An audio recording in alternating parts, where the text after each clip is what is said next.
We want to put forth the idea that deliberately doing nothing is doing something, and that it is the smartest thing that you could ever do, because in deliberately doing nothing, you are deliberately reaching for the state of allowing, which allows everything that you've ever wanted to come into place. When you realize that in everything that you've been living, you've been asking.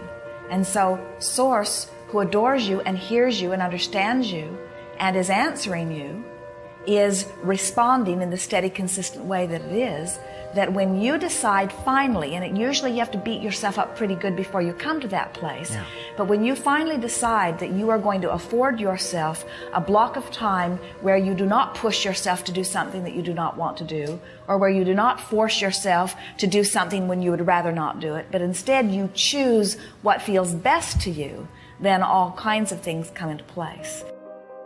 We know that when you make the decision to do nothing and you get into that place of allowing, that then all kinds of inspiration to do things comes forth, because it isn't about doing nothing, it's about feeling better about what you are doing. There is more joyful experience in the deliberate doing of something than in the indeliberate doing of something. And there's actually more joy in the deliberate doing of something than in the deliberate not doing of something. And what we mean by that is when you deliberately focus and energy flows through you and you feel in control of what you're doing, that is like the optimum experience, whether you are physically focused or not. You've sort of set yourself up for not liking working, and you're sort of continuing the story, and we were trying to sort of set you off from that a little bit as you speak, and a lot of people do, that work is not a good thing and that leisure time is. And what we like to say is that there are things that you can focus upon that feel good and things that you focus upon that don't feel good. And the environment in which you are doing it is sort of a non-issue. In other words, there are people in what anyone would call a work environment that are on fire with the joy of their work because they're focused with no resistance. But there's something about deciding that you're in bondage or deciding that you're not free and then applying yourself that keeps it from ever being a very good feeling experience, because you already have a vibrational drum that you're beating that says, I'm really not free and I'm having to do something I don't want to do. You can be joyful in anything that you are doing, but you have to stop saying, I don't have choices, when in fact you do. You said to us, I had the choice of working or not working. Now, what you really meant was, well, I really didn't have the choice, because if I don't go to work, I don't have any money. And if I don't have any money, then there are all kinds of other choices that I've made that can't be satisfied. Right. But really, there are a lot of people that are on the beach today that don't have any money. In other words, that is an option. And there are a lot of people on the beach today who have plenty of money. In other words, you just have to decide what you most want to do. But what you more than anything have to do is stop deciding more what you don't want. In other words, you have to start saying what you do want. Now, what we would like to say to all of you about this is that that really is the way your life is supposed to be. It's what you had in mind when you came forth into these bodies. You knew that this was an environment that had the potential to surprise and delight you in endless ways. You never said, I'll go forth and pay a price. And once I've paid a big enough price, I will allow myself a little bit of pleasure in return for the hardship. Because from your non-physical perspective, you understand that that is not the way it works. In other words, we would like all of you to assume the identity of one who is on an endless cruise, or one who is on an endless beach, or one who is on an endless path of beaches and cruises and interesting things and interesting people and interesting subjects and wonderful, adventurous, delicious, wonderful things to do. In other words, we would like you to adopt that as your identity. And it takes some living of the other to spike that desire enough that you begin to do that, but there is no reason for you to have less than one joyful moment after one joyful moment after one joyful moment. You do not have to dip back in to the unwanted. So what is in the vibrational makeup of you or of anyone that makes you think that? In other words, where do you pick up this I have to pay a price sort of thing?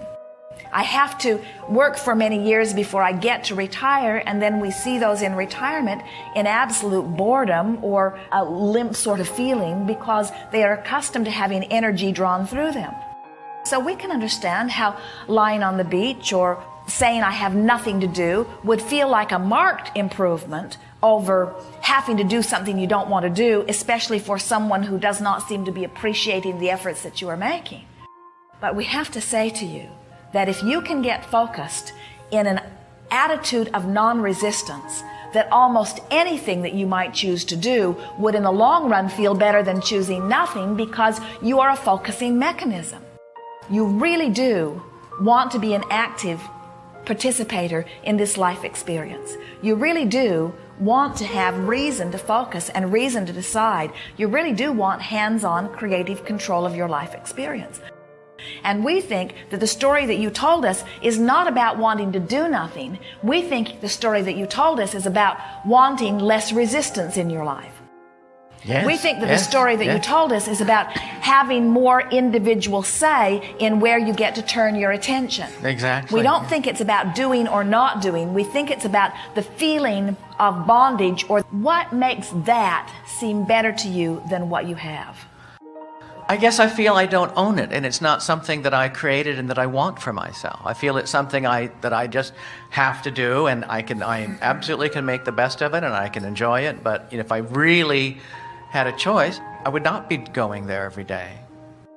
If you were laying on the beach and it suddenly became 37 degrees, would you stay there anyway? Well, no. So you would make the best of the situation and you would go somewhere else? Yeah. So you don't have control over the weather, and yet you feel freer in the beach environment than you do in the work environment.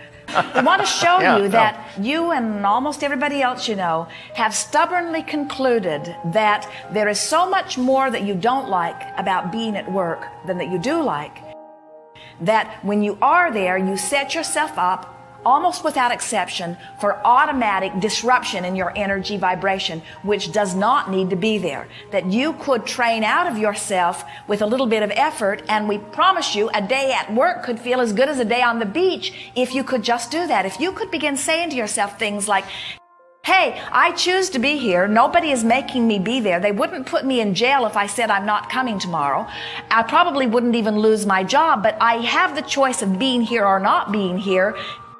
And I'm choosing to be here. Can't you feel how saying I'm choosing to be here feels infinitely better than I have no choice in being here?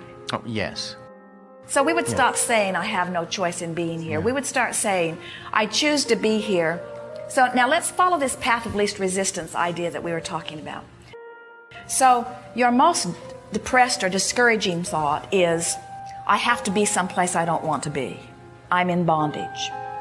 And your best scenario is, I'm on the beach and I can stay here as long as I want to be here, and I really don't have to do anything. So let's build some bridges between there and there and see if you can begin feeling the resistance lift from you. So I have to be here. I really don't want to be here. But I'm here by my choice. And I did attract this work environment. And I'm quite pleased with it in comparison with some other work environments. And I realize that I did a good job of attracting this, and there are components of being here that are more satisfying than others. Now, all of those statements are true, and we can feel as we speak them, your vibration raises to them instantly. In other words, you feel all of that. So can you feel how these words that we are suggesting are more aligning, and by that we mean aligning you with you? So if you're reaching for the thought that feels best, you see, the issue is not, should I work or should I be on the beach? It's not about those choices. The issue is, what thoughts can I think while I'm on the beach, or what thoughts can I think while I'm in the work environment that align me with me? What are the freeing thoughts? And we want you to feel what we mean by freedom, because the freedom that you have always been looking for is not the freedom from the bondage of the work. It's the freedom from the bondage of the resistance in your vibration that does not allow you to really be who you are. The freedom that you're looking for is the freedom from resistance, which means the freedom that you are looking for is the freedom from bondage thoughts. The freedom that you're looking for is the freedom of the energy flowing. So you say, oh, here I am. I'm in this work environment where they pay me to be here. That's a good thing. And they expect good things from me. That's a good thing. And I'm capable of satisfying them. That's a good thing. In other words, can you feel how aligning in nature those are? This discussion speaks to the heart of the greatest dilemma that our deliberate creative friends feel, or any human friend, whether they are deliberately creating or not. And that is, do I respond to my environment and therefore need to control it, which I can't do? Or do I achieve a thought by sheer practice of achieving thoughts and establish a vibration which then creates an environment? In other words, it's one way or the other. You're either observing what is and responding to what is, or you are conjuring an image and what is responding to the conjured image. And so that's why so many people really believe that they have to control the circumstances. That's why there are so many laws and so many rules, is because people, when they look out and they see something that makes them feel good, they say, yes, more of that. But when they look out and see something that doesn't feel good, they say, no, no, we do not want more of that. And then they attempt in mass the impossible. They say, I would feel better under this condition. I've got to control that condition. And that was, in fact, what you were attempting to do. What you were saying to us is, Abraham, I want plenty of money to just not do anything, but I don't believe that is possible. And so we say, therefore, for now, it is impossible. Right. So, and then you went on to say, I'm happiest when I don't have to do anything, but I can't ever see a way that I won't have to do anything, so I have, in essence, resigned myself to a less than happy life. And we say, we wouldn't accept that if we were standing in your physical shoes. We would say, there's got to be another way around this. And when you discover that there is another way around this, then you put to rest once and for all the dilemma that almost everyone faces, which says, I need you to be different before I can feel better. You don't have to wait for them to figure it out. When you discover that you can feel better, whether anything changes or not, then everything changes. But until you figure it out, nothing can change. You have to say, I can find happiness right where I stand. No matter what it is, I can find happiness. Because when you find it, when you find a little piece of it, the universe will yield a little more. And when you focus on that, the universe will yield a little more. Until before you know it, one less resistant thought at a time, you're right out there on the beach where you want to be, thinking of all kinds of things you want to do.